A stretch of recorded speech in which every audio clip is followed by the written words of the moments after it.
বন্ধুরা কেমন আছো? কেমন আছো? কেমন আছো? শুভরাত্রি, শুভরাত্রি, শুভরাত্রি। হ্যালো বন্ধুরা।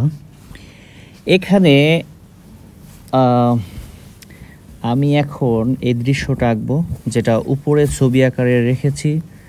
সেই ছবিটা দেখে আমি এই কম্পোজিশনটা ডিরেক্ট জেল পেন দিয়ে করছি। আর এটা কিভাবে করছি সেটা শেয়ার করব। যারা একেবারে নতুন, যারা পেন স্কেচ করতে পছন্দ করে কিন্তু মাত্র শুরু করছে, তাদের জন্য ইফেক্টিভ হতে পারে। যেমন আমি যখন কম্পোজিশনটা সাজাচ্ছি, আমি চোখ হাফ শিট করে অথবা একটু দূর থেকে দেখে ওভারঅল কম্পোজিশনটা নিচ্ছি। একদম স্পেসিফিক খুঁটে সব কিছু নেওয়ার প্রয়োজন নেই। ওরকম করে নিতে হলে একেবারেই পেন্সিল দিয়ে মেপে তারপর করতে হবে, দরকার নাই।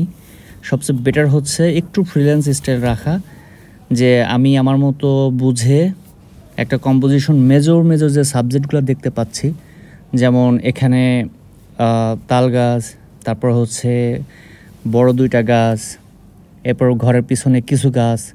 কিন্তু ঘরের পিছনে এই যে কিছু গাছ যদি আমি গুনে দেই, তার থেকে বেটার হচ্ছে আমি ওভারঅল যদি হিসাব করি, ঘরের পেছনের ডার্ক একটা গ্রুপ আছে, আর বাম পাশে দুইটা গ্রুপের মতো মনে হচ্ছে, আর একেবারে ডান পাশে হালকা একটু গ্রুপ মনে হচ্ছে। ঠিক এইভাবে আমি অ্যাভারেজ কম্পোজিশনগুলো ভাগ করছি, অবজেক্টগুলো ভাগ করে ফেলছি।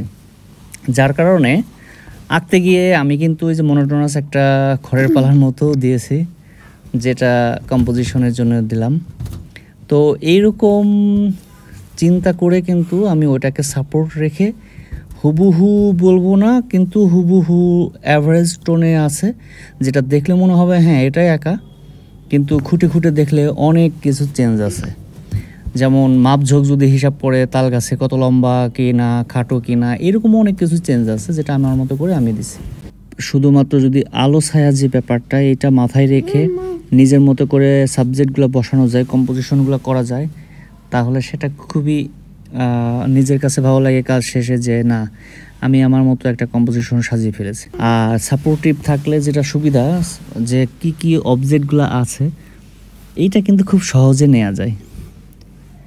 যাই হোক বন্ধুরা, এখান থেকে যদি কেউ কিছু শিখতে পারে তাহলে তো খুব ভালো। আর যদি বিনোদন আকারে কেউ নিয়ে দেখতে পারে তাহলেও কোনো অসুবিধা নেই। আর যদি বড় ভিডিও স্কিপ করতে চায় তাহলেও কেউ স্কিপ করতে পারে। Doesn't fact is that it is just way of fun.